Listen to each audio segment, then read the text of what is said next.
they would, boom, they would take turns and like boom, boom, boom, hit me, and I'm a very emotional person. This guy was supposed to be my friend, even though I was told by them many times, don't front, don't, there's no friends in this game. Don't worry, no matter what, there's no friends in this drug world.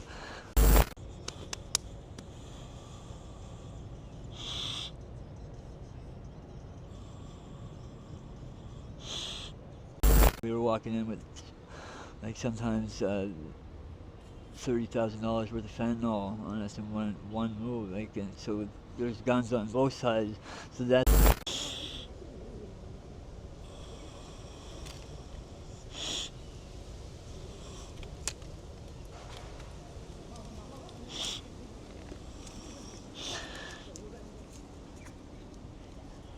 we're doing $500 shots every day.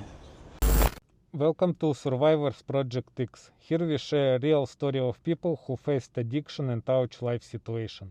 This is not entertainment, this is education and awareness. Please help growing up this channel, subscribe, leave a comment or like. Thank you. Every Wednesday and Saturday new video. If you have any special question for them, please let me know in the comments and I will ask. Okay, you ready? Yeah. Cool tattoos, by the way. Good My tattoo friend. work. He's a good tattoo work. Thank you. Okay, can I film in you? Yes. Okay, thank you. What is your name? My name's Mike. I prefer Mike? Michael. So many Mikes. Call me Michael, not Mike. I think it sounds a little I'm more... Mike too. Yeah, I think Michael makes you sound a little bit older. And how old you? I'll be 42 in 1 month. Oh, nice. Yeah. You remember when you, like, your first one touched drugs? And how old you and what is it? Well, that would be a cigarette. Cigarettes are drugs. But when like illegal drugs, is that like more illegal side? I was 22. 22? I was a little bit older, yeah. And what is it? It was cocaine. And who offered for you? I did my first time in the local jail in the New City because I moved from Nova Scotia to Hamilton, Ontario. I ended up getting in some trouble at a young age. Went to jail. I met a gentleman there who was connected and older than me, and he was kind of like my. I was his protege, I guess. He was teaching me all about the drug life and the gang life because I don't know what he's seen in me, but he pushed it on me. He came over one day. I guess he had just done some kind of big heist. I had an apartment then because I was dating a girl, and I guess I was the only friend who came in with this big bag of big hockey bag full of who knows what. And, in a panic state, can I stay with you, can I stay with you? And along with that, he had, now that I know what the amount of drugs look like, I'd probably say at that time it was about an ounce of cocaine, and that's how my next month went. Heavy drug using for a month, yeah, with him. That was my first, and I went big. Yeah, it's not what you know, it's who you know, I guess, and I took the wrong route at a young age. And where are you living now? Now? Like you're homeless in the shelter? Yeah, I'm homeless. I could very easily get home. I live, but last time I became homeless 2019 for the first time in my life. Oh, and time goes by like that. You can actually get comfortable. So you're 5 years homeless? 5 years, yeah. And don't get me wrong, like I stayed in Toronto, and Toronto, they put me in a Delta Marriott hotel for 2.5 years in a penthouse suite. Like I didn't even have to leave. I got my methadone there, and if you're doing drugs, there's drug dealers on every floor. They made it very comfortable for you. So I mean, it's Delta Marriott for 2.5 years. It's not many people doing drugs that are going to pass that up to get an apartment and run a full-time job and take care of it. what more dangerous situation happened with you in the street? Sorry, can you repeat that? Huh? Can you repeat the question? Like living in the street, it's danger. So what more dangerous situation happened with you? Oh, geez. It's a little bit. I'm trying to think of how to give it to you in a nutshell. um, I I was struggling with. I I started progressing through drugs really rapidly, and I ended up on in introduced with somebody who introduced me to fentanyl, and I went from like low grade pharmaceuticals to fentanyl really quick. And with fentanyl, you can adapt the you can you can bring up your tolerance for fentanyl really quick. So I was struggling a lot for. I'm getting this is a story about the biggest life and death situation I had. That's why I'm kind of going to the beginning. Uh, I decided to start selling, and this guy, uh, he gave me. I guess I met the right person. He gave me a large amount, and ended up getting robbed. And because I was like, I'm gonna go wholesale. I see all these guys, and why do they treat people like shit? And everybody still goes to them. What is it about them? People all like me. I was a very social person. I knew everybody in the drug scene at the time. So when I started, I almost got killed because I started taking everybody's customers, and they weren't too happy because who wants to deal with a drug dealer who is always treating you like a piece of shit, which a lot of them do. They talk down to you even though they're selling drugs. Um, so I had four people from four different rings want to have a piece of me, and that led one guy sticking up, and I guess he was the leader of the whole city, and he was the boss of the people who were the boss of me, because I was moving such amount that he didn't want anybody to touch me because I was making him a lot of money, and I I had this, I had my own apartment at that time, which made it very convenient for people who were buying to come over and also use, which ended up turning my beautiful apartment that I had for years into a trap house rapidly, right before my eyes, and I didn't even see it happen. Before I know it, these guys are selling out of my apartment, and I'm getting kicked out. All this time I owe some people the money because I had gotten robbed. So now when I had to buy the next batch of drugs, that's how they got me under their tooth and tooth and nail, I guess the saying is. And they had taken my. I had a dog for 13 years, and they they were forcing me to go with them everywhere. They went for every day, 24 hours a day. So I had to get somebody to babysit my dog, and I left them after a week of not seeing my dog for 13 years, that I had for 13 years. I feel like I'm all over the place with this story. uh, I decided to leave and go make sure my dog was still with this person, the stranger, because he never spent a day without me, um, and that enraged them. And they came over, put me in the car, brought me back, and told I was told that I left, and they were demanding a wedding ring that they said that I stole, and a quarter ounce of dope that they said I stole, and they tied me up, took one shoe off, and this wedding ring, they said they found the wedding ring at the website. They wanted to know where the dope was, and that was accused of. But they said they found the wedding ring in one of my bags of clothing that I had been storing at this guy's house. That they had me um, staying at, running their errands. Uh, and it was stashed away in a place I wouldn't even had an opportunity to go for it.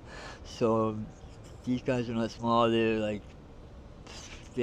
one of them is 3 times what I made, and there's two of them. They each weighed about 280, 300 pounds. They're big boys, and these guys.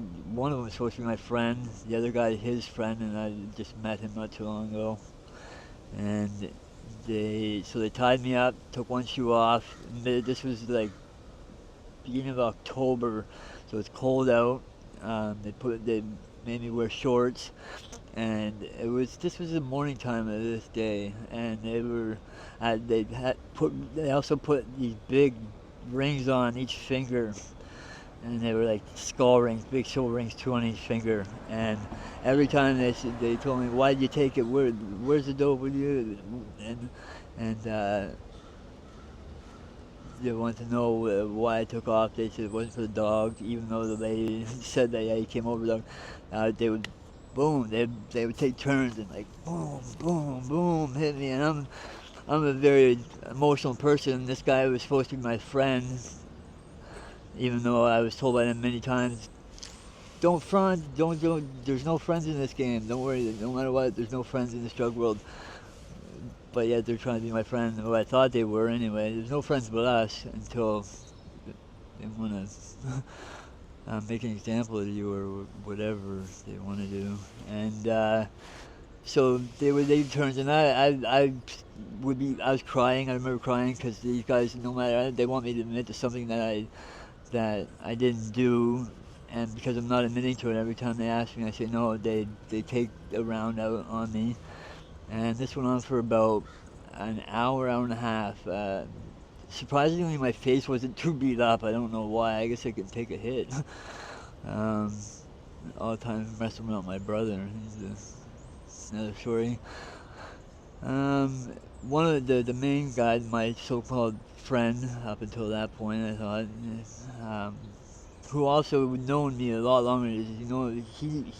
I was working with him because I knew him for the 20 years that I lived in the city with him before I started selling drugs. So I trusted him because I know him from the years before that I even got into selling. So I was comfortable having him as a partner. And this guy, whose word he's taken, saying that I stole I was going to steal the ring and steal the dope. I stole the dope.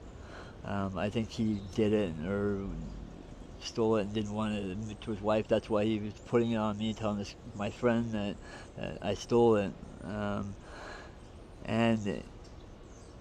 So my friend decided to leave. He had to go do he was getting phone calls because they had spent 3 hours from start to finish beating on me. So this is a guy, his phone rings nonstop. He hangs it up and it rings again, hangs it up, rings again. And as was mine before I was forced to go into partnership with him. I always did well work by myself. In the first week I had 468 blocked phone numbers from so many people phoning me. I had taken everybody's customers, so I was a good worker. It's not glamour, so it was all glamour until this. I never expected that this to happen. So I was told that. So the day goes by, and he's there with his girlfriend now, and they're telling me that they're being told by the higher up that they're to tie me in, and I'm by myself with him right now. My partner's gone out to do all his runs to meet his people, and I'm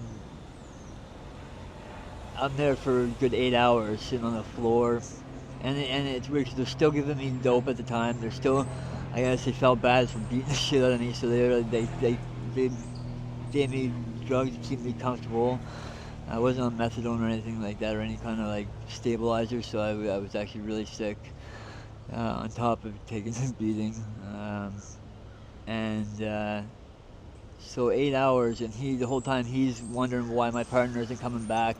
And finally, I guess they had run out of drugs for the day that they had, and he was supposed to be back already. And the whole time I'm sitting on the ground wondering, what the fuck am I gonna do? These guys are being told, and they're making it obvious that they're to tie me up, put me in the trunk, and take me to another city.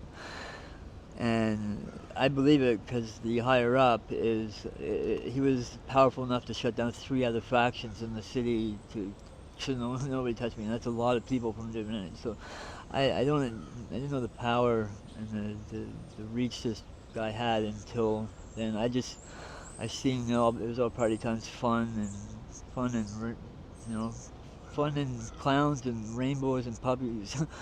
uh, it was fun uh, up until this, and I thought I was gonna die. 'Cause they showed me guns. I mean, every time I seen them, they would show me a brand new 45 millimeter, or brand new 9 millimeter. So these guys are serious, and I just didn't think they would. I never thought that my business partner. I always thought that if I'm telling the truth, no matter what, they would like. How can you? How can a friend believe somebody? Like, how can I make this guy that I've known that this know that I didn't steal this? Like, you should have known me. I've never stolen anything. I'm making money. Like, what is it about this situation that you want to do this to me? At the time I was like 140 pounds. I was emaciated. I was really thin. I was depressed because my dog that I had for 13 and a half years was being taken from me. That we were inseparable. He was just a little tiny dog, a little like 13-pound miniature pinscher. Uh, he was my best friend, so I had him on my mind. My family had no clue about my lifestyle because so they had no.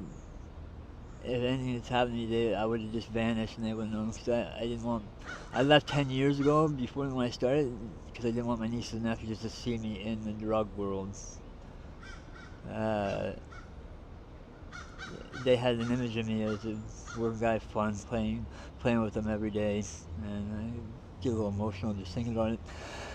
But yeah, so these guys, I haven't talked about this for a long time actually. It's been years. I stopped telling people about it because it's just so. He gets a phone call, and now he's on his way back. The guy comes, okay, I'm out of drugs. You know, when are you coming back? You've been telling me all day you're coming back. Now he's gonna be through the door any minute, and I've been told that they've been told to put me in the car and drive me to Oakville, and who knows what's gonna happen. I've been told I was gonna be shot. I've known these guys to staple people's eyes and ears over um, for stuff that for stuff that they didn't even do. And it was obvious that they didn't do it. It was just sociopathic people, and I never seen. I guess I was kind of tunnel vision to that side of the the whole party that I thought I was in. I put up blinders to it. I guess I just wanted to focus on what I was doing in my little world and having a good time. I knew some bad stuff was happening, but I didn't really ignore it because it's not happening to me. I'm not sticking my face in other people's business. I'm doing me. And so now that you go like this guy, he's coming back. I don't know how far away. He said he's waiting for his Uber. I said, okay, can I use the bathroom? And this is like October, and it just happens to be like a wet, slushy, snowy day coming out. And this guy has cameras all on the exterior of his house, and he has cameras on the inside, and he has a TV that's right in the living room too, with 8 little screens on it around the perimeter of the house. I was like, why do you need that? Oh, and not only that, but he literally has a genuine tomb in his basement. I witnessed it when I first met them. They showed me in this tomb that if anybody was put in this tomb, they were gone. You could scream, bang as loud as you wanted. There would be nothing you could do. This was the house that I thought that's where I was going because they could have kept me there for a month and no one would have known. It's a genuine tomb that you would see. You could go down in. It's absolutely incredible. I don't know what kind of house this was. So I said, can I use the washroom? Do you mind if I use the washroom? And I'm like, fuck, what am I gonna do? What am I gonna do? How the fuck am I gonna get away from here? There's no way out. I can't go to the door because you'll see me go to the door. I go to the bathroom. Okay, I'm gonna go to the bathroom, open the window, and open the window. It's like a story and a half down. I'm like, fuck, how many? I don't have shoes. I have one sock on. I'm in shorts, t-shirt. It's minus 15 out. So I go in, I see a pair of winter boots. Fuck, I put them on. They were size too big. They won't even. One has laces, one doesn't. I was like, fuck, I'm gonna put them on. So I put on the boots because I need them, and I go to climb out the window, and I open up the window, climb over the sink, pull myself out, turn out, hang down, let myself go, hit the ground. One of the boots comes off, take the other one off, said fuck it, and go, and I start running. I run down the side of the house. I make a left. And there's a guy who would see me run out the back in another house, and he yells something because initially I tried to hop over his fence. So I run down the side of the house. I make a left, and I run down the street a little bit, and it's about 5 or 6 houses before there's a T junction, and I decided before I got there, and I left 2 houses shy of the street, and I ran down between a few houses, because I heard the door open, and I heard he drives a very powerful sports car. So I heard the engine rev, the car start, the engine rev, and his tire just peel, gone. He'd see me go on camera. They must have seen me hop out on camera and beeline it. I mean, I was having a hard time because they had done a number on my ribs. I think I had like 4 broken ribs one time, which I ended up getting really bad pneumonia from that, and I had to yeah, it was bad. And I had no friends in the city. I couldn't go to anybody either because everybody that I talked to, I couldn't talk to anybody that didn't know him. It wouldn't relay the call back that they seen me. So I ended up, I could hear him driving around everywhere. He's probably freaking out because he lost he lost the prize. He lost the fucking So this story about 1 month? No, this is one day. It's out in one day. Yeah, that's one day. But that whole thing, that whole incident where they had me in the house, was one day where I left, but I just explained kind of how I knew this guy and what they were, but yeah, so the guy that I trust is now on the way back, and the guy that lost me, because who knows what they were going to do with me, if they were going to follow through with it, whether they were going to do it to scare me. I didn't want to find out because I know what these guys are capable of. I've seen it firsthand. Like if they can staple their friend's ear, fold it over, and crazy glue their eyelids shut, and some of the other stories I heard. I don't want to know what they're capable of. I mean, this was my friend that I trusted with my life, really. 'Cause when we went into houses and stuff, it's like, we could be walking into guns in our faces with the amount of drugs that we were going and supplying people with at a single time. You hear people getting shot for less, that's for sure. We were walking in with sometimes $30,000 worth of fentanyl on us in one move. And so there's guns on both sides. So I know these guys are capable. And this guy who I trusted to keep me safe, he was in front of me, he's a big guy, and he always told me that he had my back, and he made me feel like I was his protege. It's like he was teaching me the ropes, and he was teaching me the ropes. He was teaching me the lingo, the language, the people to trust, people not to trust, where to invest your money, how to save your money, how to break it. Teaching me everything, a little bit by little bit. So I confided and I trusted this guy, which was, I guess I trusted him a little bit too much, and I didn't. I guess they say sight is 20/20 hindsight, and I never understood that. But I guess if I didn't have my blinders up to all the stuff that was going on around me, I would have known that I was in a bad situation long ago. From the time I met the guy that introduced me and made me start working to this incident, it was probably about 9 months. From when I started moving wholesale to Okay, let's go back to here now. So I'm out, and I have one person to run to that doesn't know him, and that's how I ended up. I tried to stay in the city for 6 months to find my dog. It was too unsafe for me, and that's how I ended up from there to here. And from here there to Toronto, where I stayed in a hotel from that to a hotel for 2.5 years in Toronto. It's pretty pushy in Toronto, where the city paid for a penthouse suite for 2.5 years. That's what they do for the homeless people Okay. there. And for last year, how many people die? What do you know in person? That I know, I've heard of a lot of deaths in the city, because of like everything. I can't say I have friends that I've gotten close to. I've heard of a lot of deaths. And Not friends, like people who you people know. who know, in the last year, I'm gonna say it's upwards of 40. 40. Yeah. Okay, and when you do drugs, you think it's go away from you? It's not go to touch you? What do you mean by that?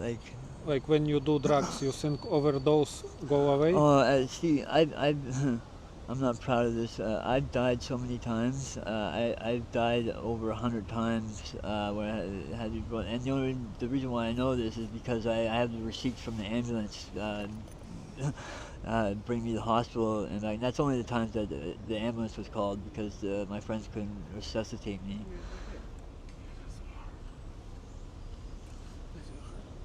Um, yeah, we're doing an interview right now. Can you come back in 10 minutes? Sorry, man. Yeah. And that's how just complete strangers come up, and I don't know if we have a look. I mean, you're a clean cut guy. He would ask you the same thing. People have no shame. But yeah, I know that I've overdosed at least that many times, and if the thing is there's no pain. You just like you overdose and you're not expecting it. Next thing you know, you wake up and it's not painful. There's no pain. It's just like you wake up from a dream and either you have people around you that explain what happened. You never expect OD. Sometimes some stuff's a lot harder than others. Just the cocktail of drugs, you never know what you're gonna get. It's definitely not pharmaceutical grade. Um, right now there's a lot of weak stuff going around, so it wouldn't take much for a batch to come in and put a bunch of people on the slab, because the stuff going around right now is really weak. So it wouldn't take much for a batch to come in from the west coast or down south and wipe out a good tenth of the drug users. Okay. But there's no pain. That's why it doesn't. That's why overdoses. It's like if there was pain, maybe it would be a lot easier to quit. Like people say, how do you overdose so many times and like you keep doing it? Why? It's just it's like falling asleep and waking up. Like there's no consequence. Do you have some family? Yeah, Like daughters? yeah. I don't have any daughters. I don't have any kids that I know about. I hope not. I came close to having a kid. Everybody tells me that I'd make an amazing father. I always wanted kids. Well, not always. Not at this time, but at one point before I started in the drugs, yeah, I wanted kids. Yeah, but I have family. I have a brother and a sister. My sister has 4 kids of her own, and up until 10 years ago. They were my life. They were what kept me focused. But then I started using drugs, and I stopped going around. They haven't seen me in 10 years, and that's my choice. 10 years you 10 years, yeah. not see your October family. 2014. I haven't seen them. I talked to my sister, but I haven't seen them because I don't want my niece and nephews, especially. I want them to remember me and not have any image of me in this lifestyle. They know me as a working guy, clean, has a girlfriend, and So I had myself your together. family don't know what happened with you. They don't know that, so no, I don't. It would be terrible. They Okay. would have a heart attack. Yeah, I kind of keep that to myself. I tell a few people, like I told some people that I can know that I've gotten to know, like I got some close to some community support workers in Toronto when I was there. So there's some people that know the stories that I still stay in contact with. So I hope that if anything happens to me, they'll know that, tell my family that I didn't die of an overdose. I was Can you probably please murdered. tell what things make you happy? Animals. I love Animals? animals. Yeah, I like animals. I'm happy when the people around me. I'm happy when I have happy and honest people around me. It seems like music. My family though. My family really makes me happy. Okay, when you Yeah. feel last one your time, you really happy.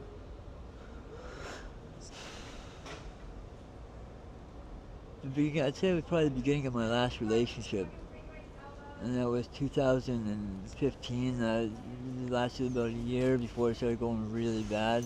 She's my first crazy. So the Christmas of 2015. That was the last time I felt genuinely happy with love and support and family around and a good life. Yeah, the end of 2015. That was hope. That's had hope. And now it's just I don't know. Do you happy now? Um, it's no, I can't say I'm happy. It's so easy to get content in a spot. Like I came here expecting to be here for 2 weeks, and that was back in December, and that's 10 months ago. So it's very easy to get comfortable somewhere. Uh, no, I'm not happy now. No, I'm just um, I can't think of the word I'm looking for. I'm resigned. I'm resigned to my situation at the moment. But I know the human spirit is definitely strong. My spirit has brought me down brought me up from very down dark places in the past when I never thought possible. So I know it's possible for me to be happy again.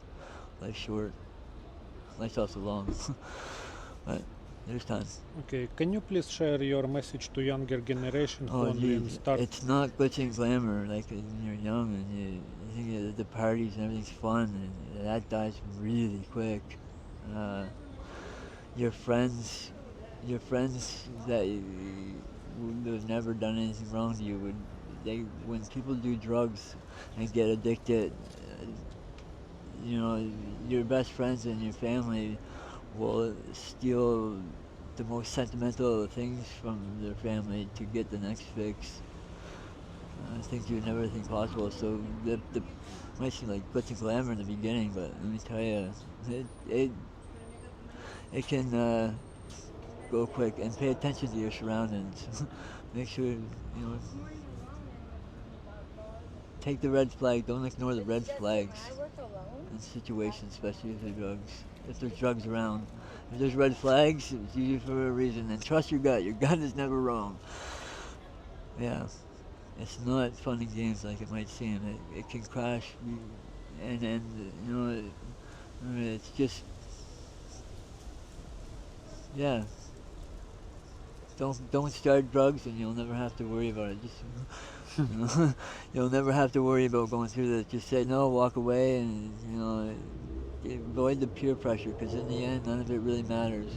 Yeah, none of it really matters about when you're a kid. None of the stuff that happens when you're young matters when you're older. The peer pressure you might feel. Those are the guys that are gonna be lame when you're successful and doing well for yourself. Yeah. Talk to your family. Don't lose touch with your family. Family's important. Family before friends, for sure. I had people tell me you can't choose your family, but you can choose your friends. I'd rather keep my family, my friends, the proper ones. Well, the proper ones will come if you. I don't know what the message I was giving out there, but just family's important over friends. Okay, if you want to say something more, if no, I'm finished. Yeah, I hope my story kind of gives some people some insight to me. I know I haven't told the story in a long time. Well, that's the first time you hear you hear any of that story. That's some crazy stuff, man. I haven't talked about this. I haven't talked about it. It's been. If you are going to try something, depression, addiction, or suicide thoughts, you are not alone. Here are people who care, who want to listen and help. Please go to support groups are in the screen. since I brought that up to anybody, so I got a little bit emotional thinking about it. That's really, it's painful. It can be very painful in situations. So it's best not even. It's like just go for the good things in life, man. Yeah, play video games. Get into sports. When I was doing sports, don't take that first drink. No, no such thing as moderation. Yeah, you can go from small amounts to having to do large amounts to have to feel the same effect or the same fun feelings. But uh, the house of cards can crash really quick. Just pay attention to the red flags. Trust it, and yeah,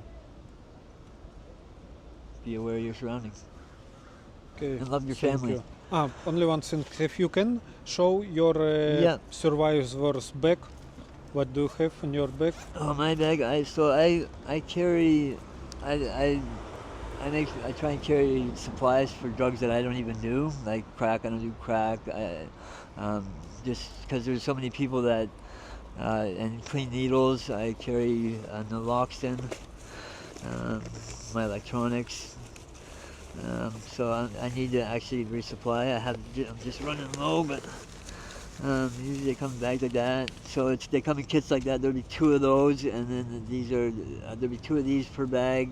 One little tube of water. See if I get You that. do needles. You do injection. Um, when I first started, that's the only thing I did. Well, no, not when I first started. I started on crystal. I was sniffing crystal, and I ended up getting a deviated septum, and it was giving me really bad migraines and nosebleed. So I wasn't ready to. Sorry, there's a child walking by. I just didn't want the child to hear everything. I didn't want to quit, so I was like, well, how else can I get in it? Well, let's try a needle. It can't be that hard. And that's another, don't do it because you might be. I used to see needles and almost pass out.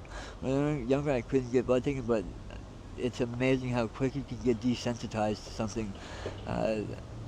Soon that first time that you do, especially, don't do needles. um, they are as repulsive as they look. But I prefer not to do it now. I'll do an injection if I have very little left because for some reason when you inject it, it seems to last a lot longer. Where if you smoke it, it lasts a quarter of the time, and that's because of the tolerance level on that.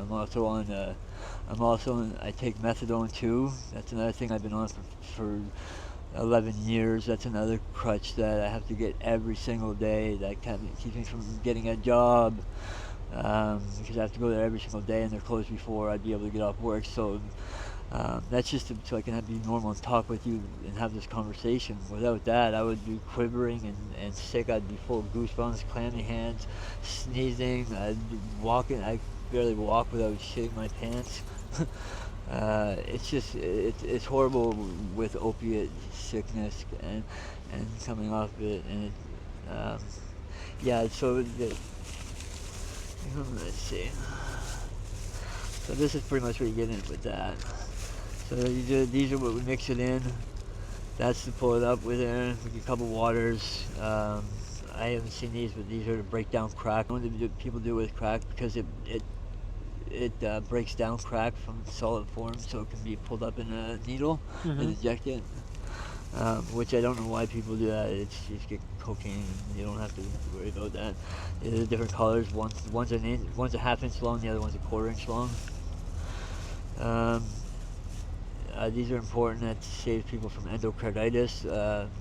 I almost lost my girlfriend of endocarditis. It's a film that you get over the heart from injecting in the skin that has bacteria, and it's just dirt or something.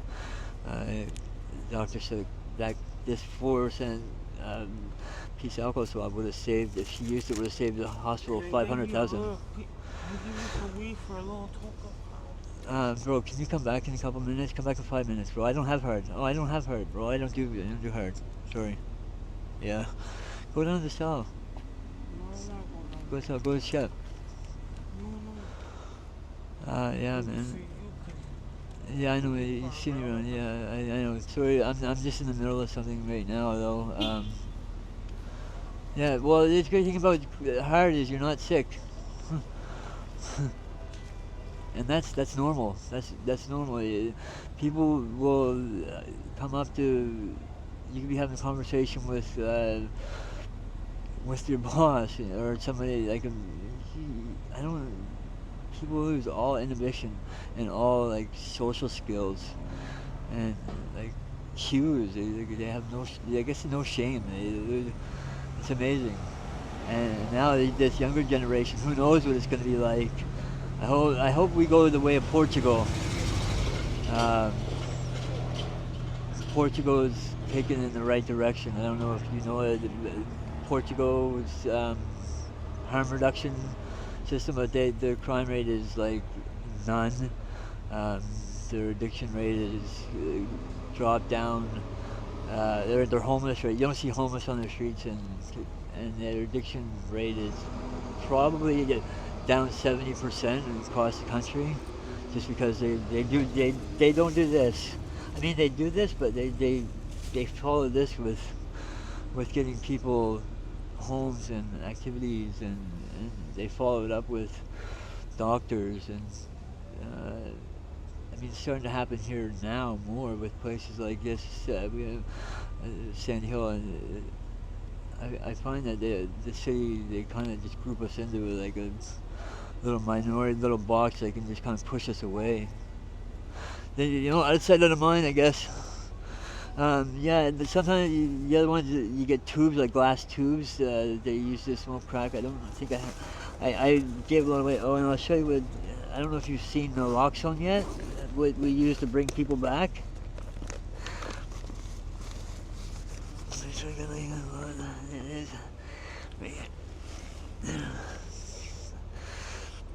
I have food in Tupperware, so because I can't eat there.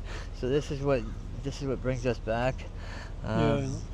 Yeah, one of these, I like carrying these. I don't like the ones in injection because one of these is equivalent to 10. I've seen people have to take. You don't like injection? You like this one? Well, I don't mind injection if there isn't a crowd of people around panicking because, I've brought so many people back just with straight CPR and mouth-to-mouth respiration without this. So it's more easy to using. It's more easy. No, it's way more easy to use this because you just shoot and forget. And if you catch them soon enough, and they haven't done a big enough dose, and this lasts about 15 to 20 minutes, and the fentanyl's still in their system being active. So when this wears off, if there's not an ambulance around or they don't want to take, pardon me, or they're upset that they've gotten nasaled, they want to do more, they think they can do more, but then this wears off, they put more fentanyl in their system, now they're doubled up on the fentanyl, and it's a revolving cycle. But this is quicker, they come back quick, instead of like 5 minutes with an injection, they come back in like maybe a minute and a half with these, and it's just quick. And a lot of people are like, there's a lot of people that smoke that just don't like handling needles. And most people these days, I notice when I was shooting, everybody shot. It seemed like everybody I ran into was a needle user. Now it's very rare. It's only we're the minority. Well, I do both, more smoking. Yeah. It can be bad. I've seen people with like marks down I their forgot neck. one question. How do you see yourself in 1 year? 1 year. 1 year, I'm gonna be in another province, working with a friend of mine who offered me a job. I should have been out there already. Coming here was actually supposed to only be 2 weeks. I had my backpack stolen, my ID, so I'll be in another part of the country that has an ocean, and working a full-time job. Hopefully, I'm gonna have a girlfriend, maybe have a kid. I'm still old enough to have a kid. I want to have a kid. I want to have a family still. I still have hope. No, I don't. I'm not. You can't count me out yet. No. Just before 2 months ago, I was clean for 6 months straight. It was the first time I was clean off of anything. I was on methadone and fentanyl for 15 years almost in total. Sometimes that first time or opiates I'll say, and I had 2 months ago was my relapse, and I was clean for 6 whole months with nothing, no methadone, no Suboxone, and that was from an injection that you get. Instead of having to go to methadone every day, it was 1 shot a month. And it was the best decision I ever made. It got me clean for the first time in 15 years. And I could say clean for 6 months, and I had a relapse that happened about 2 months ago. So I know it's possible. I didn't think it was possible before, but I know it's possible. Yeah, so I see myself working around and being around an ocean again. Having an ocean in my life is important. I grew up on the North Atlantic Ocean, so it's important for me. I see myself maybe being with my family, being with my own family, start to a family. Definitely working on the Pacific Ocean, that's for sure. Not being around drugs anymore. I know it's possible. It's easier than I thought. Yeah, so I see myself happy and doing good. Working is important, keeping busy, keeping focused. Okay. Yeah. So I bought this month. I bought 10 times this month. That there. This fentanyl? Yeah, that's fentanyl. It comes in multiple colors. This is really dense. It comes in a variety of different colors. You can never really tell what you're getting. It can range any color under the rainbow. And how much is this piece? How much money? Yeah. That there, if I sold it point for point, somebody, I could get $100 for that. 100? Yeah, I could get $100 for that. Yeah, not all at once. Like if somebody wanted to buy that one shot, it's like with this drug, the more you buy, the cheaper it is. And, probably one shot $60, 70 maybe. But if I break it up in points, I get 140. Okay. Yeah, and because of my methadone, the fentanyl is so weak these days that I could probably do that whole thing and not even feel it, because my methadone dose is so high, and you only have so many receptors in your fingers, toes, and your body that methadone just trumps this. So I guess it's just more like the placebo thing to do it.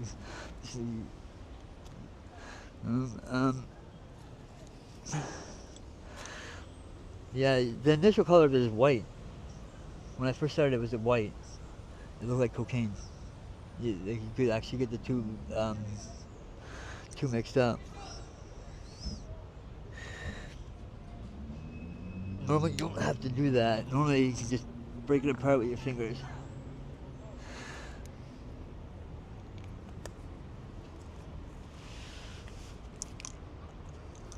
Make sure there's no children around.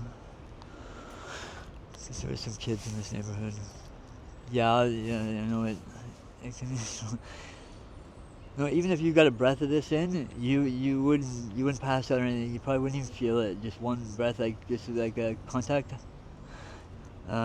If you took a puff of it, that's when you'd feel it.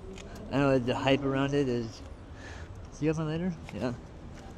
People will say, but who knows? Everybody's body's different.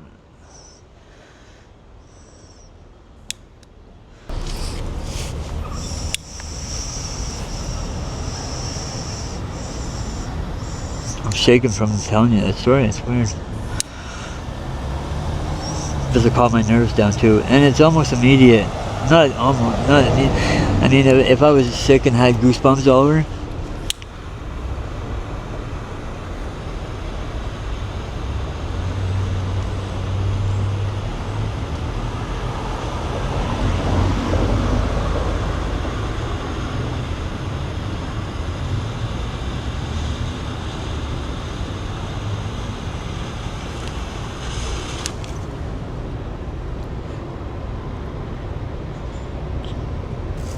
That blanket's the stuff that they cut it with. I don't know what it is. I'm not gonna be able.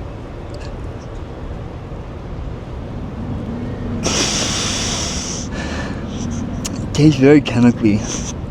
Sometimes they make it taste sweet, like candy. I don't know why people prefer that. It's definitely cut they do it. It's not. Yeah, it's really dirty looking. But that there can be. I remember waking up, and this was the first thing on my mind when I wake up, and it was the last thing on my mind when I went to bed. Every day, the hustle for it. Wake up. How am I going to get money to get dope today? What am I going to steal? What store am I going to go to? Who am I going to get it from? Is it going to be good? Like, it was just, and it was a day, every day, to fight for $20, $40. I could never panhandle. I tried it, couldn't do it. So I always had to steal stuff, and, you know, yeah, and that's the reason why so many people are stealing these days. I walk out of stores with, and you can't own anything nice, because as soon as you're sick, like, I have a nice phone, a laptop, I just have this because I've been clean for a while, but I know how quick it can, if I get really hooked, and I was on methadone, the first time I got sick, I wake up in the morning if I'm sick, and you could get sick in 12, 13 hours, it doesn't have a long shelf life. Without the methadone, this would be gone like that. And something you pay $100 for, $200 for a phone. I have a $500 phone. I'd give dope sick $50. I gotta go to work. You don't? I gotta be there by 4. Wow, time flies. Time flies. Well, if you want to wait a second, we're almost done. Yeah, I know, but I gotta be there by 4. I gotta be there by like 4:15. Okay. Can you leave me my headphones, or you want? Yeah. Comfortable, eh? Yeah. All right. Okay. So yeah, well, you got my number and all that. Well, imagine are you gonna be in that area? Yeah. Do you ever swing by towards up George Street? Like, do you ever circle around, go down fucking Cumberland? I'll be in the Byron area. Oh yeah, that's what I know.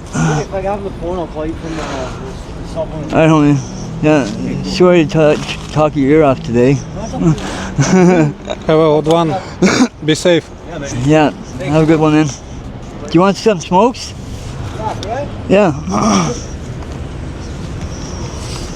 No, sorry, I don't have any. No. Well, yeah.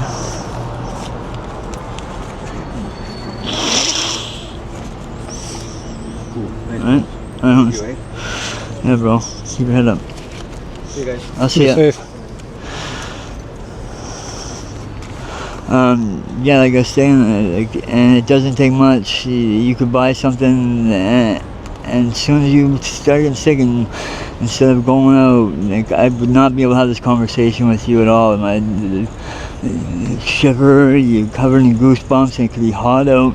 You don't want to walk, because if you walk, you know you could shit your pants, because it's diarrhea, explosive diarrhea. It's horrible. It's absolutely 100%. Cruel and unusual punishment. I do not. No. You want to light that in the meantime? Here.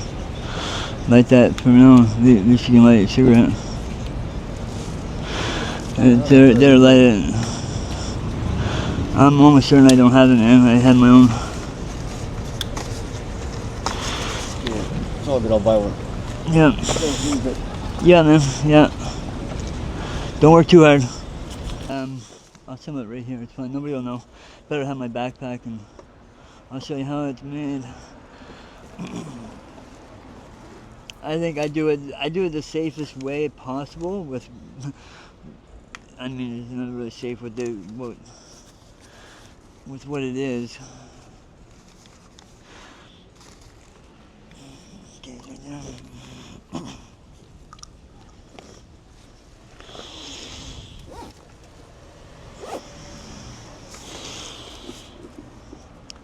If you want, When I do it, we're gonna go over there in Yeah, between no the problem. trees. And actually, I can do.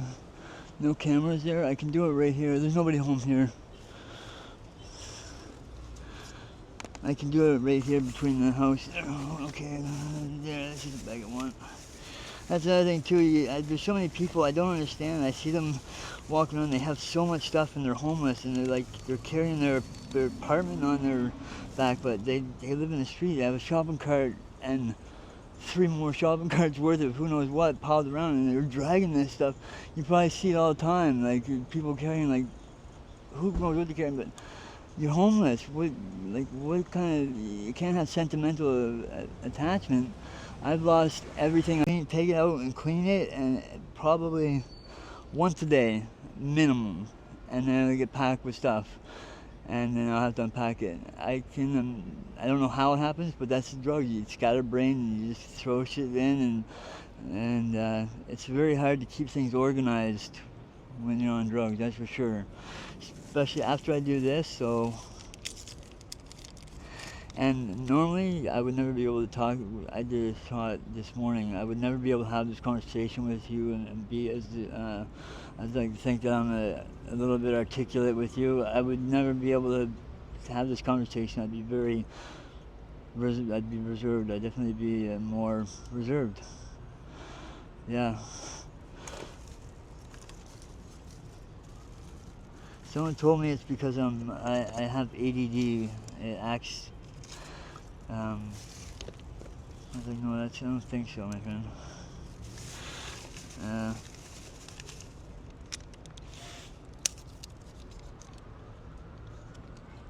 It makes you feel anxious and paranoid too sometimes if you've been up for a long time. The longest I've been up is 9 days. 9 days straight. And I've heard people say that they've been up for 2 weeks. Someone tells you that it's impossible. The world record, I think, is like 14 days. And your brain just turns off. People lie, I don't know. Because I'm putting such a small amount of water in it. Some people use a lot of water. I like to make the filter smaller. Make it quicker by just cutting this.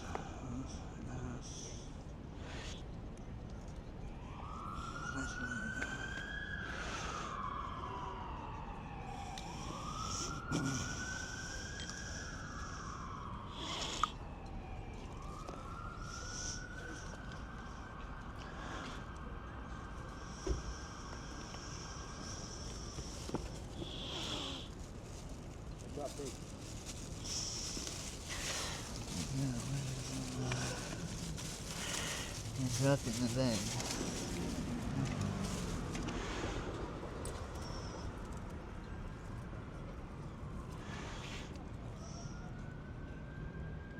Normally I'd weigh it, but this stuff is not very strong. And I've done. That's probably $30, maybe $40 worth. $20 a point.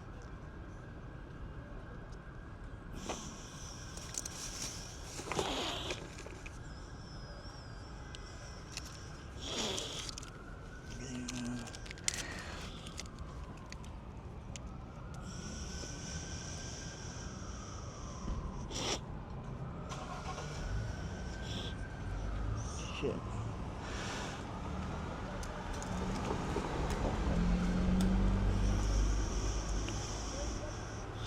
Get it boy short.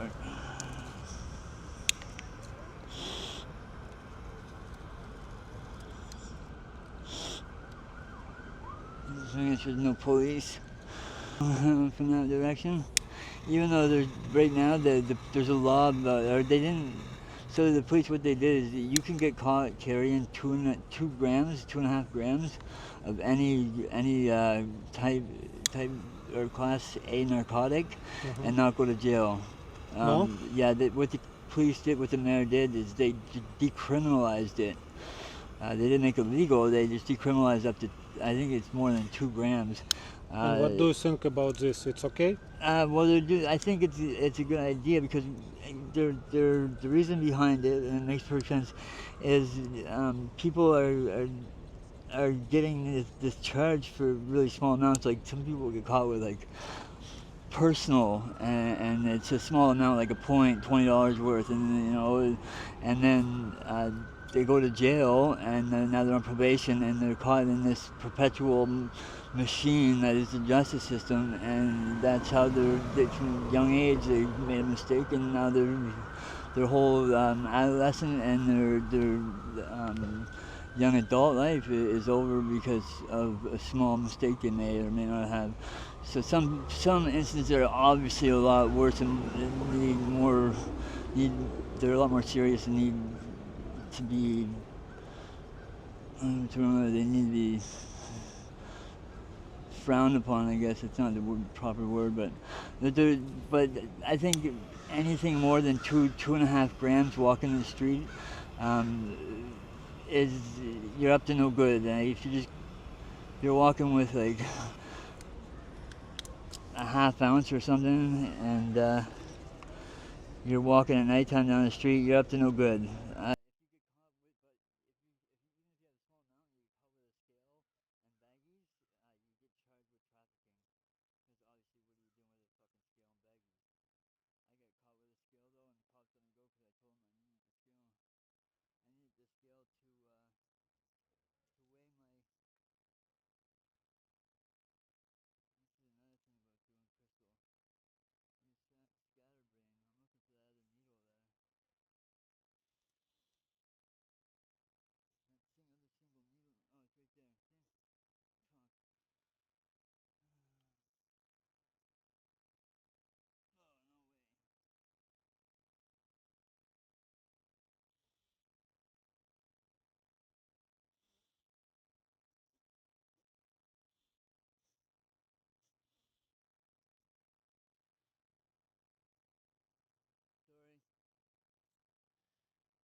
Are those people looking over here? No. Okay.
Oh, that's better.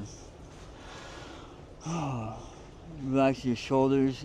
I find it goes, I've been told that it goes to where you feel in your body first. That's the places that the drug attaches to first, because they're your problem areas in your body, so they're going to the pain receptors. That's what I've been told. It makes sense. And then it like works its way on my shoulders, goes out, and I feel it going down my legs. And it's like warm hands on you all at once. And your shoulders get a little bit almost heavier because you're relaxed. Any pains you have are gone. As long as you don't do it. People that still go like this and they stop breathing, because the drug affects the same part of your brain that makes you do this, that works with your breathing. So when their head's bobbing like this, it's called a nod. Chances are they're having trouble with respiration, because that same part of the brain is active with the drug in your lungs, or the breathing and the nod. I don't know why, but yeah. So that's why. If you see somebody doing this, and chances are the breathing is very, very shallow, especially if they're on the ground. I've had people. I did. And how you feel now after Right injection? now. You better, much better? Well, I had a knot in this one muscle in my stomach, because I was sitting in a funny way playing video games on my phone for so long that this one muscle was flexed for like 4 hours solid, and all day it's been bothering me. So like I said, that doesn't hurt anymore. I had a sore toe, that doesn't hurt anymore. I don't feel that. I feel definitely relaxed. I feel like I just got a nice massage. Yeah, and now I'm hungry. Yeah, now I'm hungry. So yeah, it's like a nice massage, and you know, it's very short-lived, that part. It lasts about 20 minutes. the pain doesn't come back, but that like nice massage that you feel like you just had, that that lasts about 20-30 minutes, and then you're not in any pain. You know. And how many injections per day you do? Now, not too many. I've gone to smoking, but at my peak, I was doing 5 to 6 a day, sometimes more, and I was doing like 5 points. Most people on average do 2 or 3 shots a day, 1 or 2 points at $20 a point where I was at. So you're averaging spending about $40 to $60 a day. I was doing. I was doing 5 $125 shots every day, and it wasn't me. It was me and my spouse at the time, my girlfriend. We were both doing it together, so we were doing 5 $500 shots every day. It's too much money. Well, I was paying $3,600 for an ounce. And I was picking up 4 to 8 ounces every time, and sometimes that was once a week, sometimes that was once every 10 days, 2 weeks if it's slow. Like in the middle of the month, usually would be slow for me, I wouldn't lose so much. And it was all, selling the whole thing, I was selling it like that piece that I showed you, I was selling it, I was going out and delivering like that, and then I would get 5 or 6 phone calls, and then I would package them all up, and I would do that run in a circuit and try and plan it the best of my ability to make it back to the house, just to do it all over again. And I would do that over and over again. I made the reason why I got a lot of customers and I took off so quick is because my friends, and I like to think of my friends, would tell me we can never find a dealer in the morning time.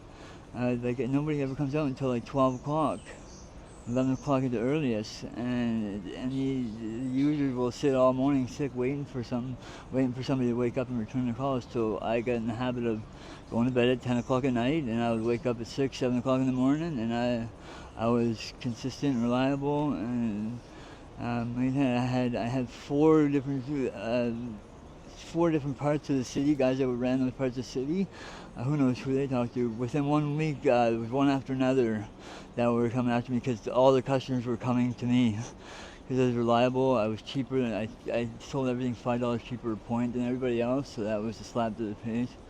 And I got along with everybody. I didn't treat them like, they were phone. And people that do drugs are really the most patient people in the world. I mean, I've seen guys wait in snowbanks for 5 hours, because they don't want to go to anybody else. They prefer to get this guy, even though the guy said, "You sure you want anything? I'm right here." And it's the loyalty beyond. They can be loyal without a shadow of beef until they get threatened with going to jail. I've seen guys that are solid guys, and man, as soon as they're, I'm gonna get the cops, and you can tell us what we want, and I'll let you go now, or you can go to jail and sweat it out for 3 months and be dope sick. And these guys that have never been to jail, which is 9 out of 10 people that get arrested haven't been, and they might talk all big and something. They're big, but no, it doesn't work like that. They'll throw you under a bus to keep themselves from being sick. Being sick is not nice. Have you ever seen somebody that's like food poisoned, and they're or someone that's been sick for 2 weeks, but you see them at the peak of their illness or their infection? You see them at the worst of the worst. This comes on in a matter of 2-3 hours, and it's that and that magnified by 4, and that's being conservative.